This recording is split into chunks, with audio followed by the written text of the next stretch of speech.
حضرت شیخ ابو صالح موسیٰ جنگی دوست علیہ رحمان ایک نہر کنارے وضو کر رہے تھے کہ پانی کے بہاؤ پر ایک سیب بہتا ہوا آیا۔ بھوک پہلے ہی لگی تھی، سیب کو دیکھا تو اشتہا غالب ہو گئی، سیب اٹھایا اور کھا لیا۔ جب کھا چکے تو معاً خیال آیا کہ یہ تو میرا تھا ہی نہیں، تو جدھر سے پانی آ رہا تھا، بہاؤ جدھر سے تھا ادھر کو سفر شروع کر دیا۔ تھوڑی دیر چلنے کے بعد دیکھا کہ ایک باغ ہے اور اس میں سیب کے درخت ہیں اور اس کی شاخیں پانی کی طرف جھکی ہوئی ہیں۔ مالک کے باغ کے پاس گئے، کہا کہ آپ کے باغ کا کوئی ٹوٹا ہوا سیب اور میں کھا بیٹھا ہوں، تو اس کی قیمت مجھ سے لے لیجئے یا مجھے معاف کر دیجئے۔ تو مالک باغ کا نام تھا عبداللہ صومعی، اور وہ بھی زاہد، نیک اور پارسا تھے۔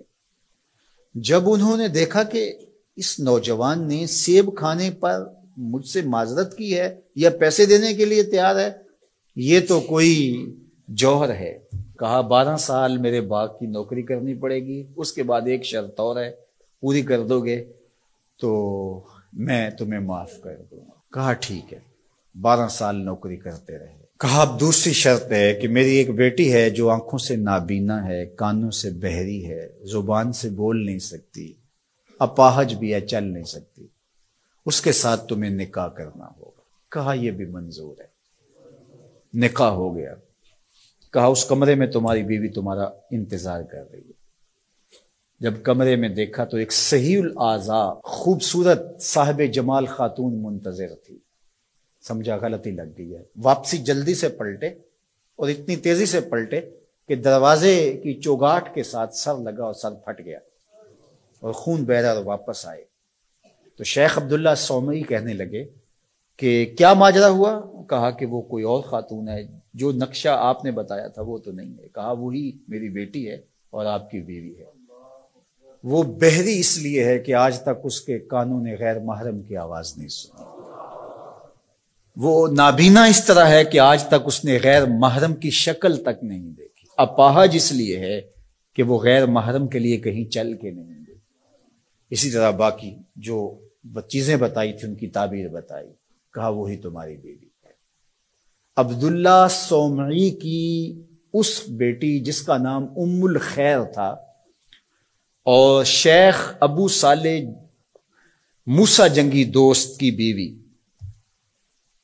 تو یہ صالح نوجوان اور یہ صالحہ خاتون نکاح کی بندھن میں بندھ گئے۔ اللہ تعالیٰ نے پھر ان کو ایک فرزند عطا کیا، اس فرزند کا نام الشیخ السید عبد القادر جیلانی علیہ رحمہ و رضوان تھا۔ اقبال نے کہا تھا سیرت فرزند از امہات، جوہر صدق و صفا از امہات۔ بیٹوں کی بیٹیوں کی سیرتوں کا جوہر ماؤں سے ہوتا ہے۔ باپ کا رزق حلال اولاد پہ اثر انداز ہوتا ہے۔ رزق حلال اگر آپ کی زندگی میں شامل ہو جائے تو پھر اس کا عملی نتیجہ یہ ہے کہ ایک صالح معاشرت کی بنیاد پڑتی ہے اور آپ صالح معاشرت کے ایک بہترین فرد ہوتے ہیں۔ جس طرح رزق حلال نسلوں میں سرایت کرتا ہے اس کی برکتیں، اسی طرح سچائی اگر کسی معاشرے کے اندر پیدا ہو یا کسی فرد کے اندر پیدا ہو تو سچ اپنا راستہ بناتا ہے۔ اگر آپ کی زبان سچ نہیں بولتی اور آپ حلال رزق نہیں کھاتے تو پھر آپ جتنے مرضی نفل پڑھیں، جتنی مرضی عبادتیں کریں، اللہ کی قربت کا تصور بھی نہیں کیا جا سکتا۔ نجات کا راستہ یہ ہے کہ ہم ان دو چیزوں کو اپنی زندگی میں لازم کر لیں۔ اور آج چونکہ 11 ربیع الثانی ہے اور پوری دنیا کے اوپر حضرت شیخ عبد القادر جیلانی علیہ رحمہ و رضوان کا یوم منایا جاتا ہے، اور چونکہ وہ 11 تاریخ کو لوگوں کو جمع کر کے دین سکھایا کرتے تھے، اور ملا علی قاری نے نزہۃ الخاطر الفاطر فی مناقب شیخ عبد القادر میں لکھا ہے کہ آپ کے خطبے میں اجتماع 70 ہزار لوگوں کا ہوتا تھا، اور یہ ہر 11 کو کیا کرتے تھے۔ اس وجہ سے اپنی سہولت کے لیے جس طرح ہم مقرر کوئی دن کر لیتے ہیں کہ ہر پیر کو محفل ہوگی، ہم مقرر کرتے ہیں ہر ماہ کی 1 تاریخ کو محفل ہوگی، تو انہوں نے یہ دن مقرر کیا تھا۔ اور اس دن میں جب لوگ دور دور سے آتے، بغداد کے بھی بابو شیخ پہ لوگ جمع ہوتے اور باقی شہروں سے بھی لوگ اس دن آتے کہ چلو آپ کا آواز سنیں گے، تو آنے والوں کو کھانا بھی کھلایا جاتا، چونکہ حضرت شیخ فرماتے ہیں کہ آدھا فقر بھوکوں کو کھانا کھلانا اور ننگوں کو لباس پہنانا ہے. تو جب جو لوگ آتے تھے تو ان کو کھانا بھی کھلایا جاتا تھا. اب لوگوں کو صرف کھانا یاد رہ گیا ہے، اور جو واز کیا کرتے تھے، جو اس اجتماع کی روح تھی جس کے لیے سارے لوگ آتے تھے، وہ ہم نے بھلا دی ہے. تو ہم عمومی طور پہ رسم پرست ہو جاتے ہیں، روحیں ہم سے رخصت ہو جاتی ہیں، جو بھی چیزیں ہوتی ہیں ان کی روحیں ختم ہو جاتی ہیں اور ان کی رسمیں باقی رہ جاتی ہیں. اور یہ ہمارا المیہ ہے شروع سے، بلکہ اقبال نے کہا کہ پورا دین ہی جو ہے وہ ہم نے رسم رکھ لیا ہوا ہے، اس کی روحیں ہم سے رخصت ہو گئی ہے.